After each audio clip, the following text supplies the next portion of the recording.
Want to program a new or replacement key fob for your 2004-2015 Nissan Armada?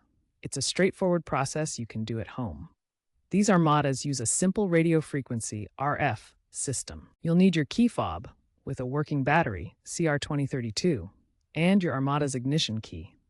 No special tools or software are required for basic pairing.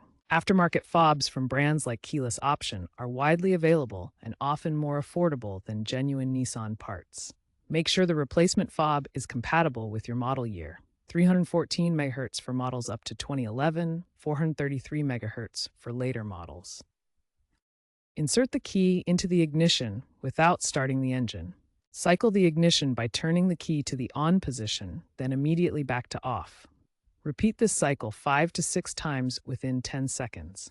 The car horn might honk or lights flash to indicate programming mode. Immediately after the last cycle, press and hold both the lock and unlock buttons on the key fob simultaneously for 1 to 2 seconds, then release. Repeat the button press for any additional key fobs you want to program. Turn the ignition to the on position to exit programming mode.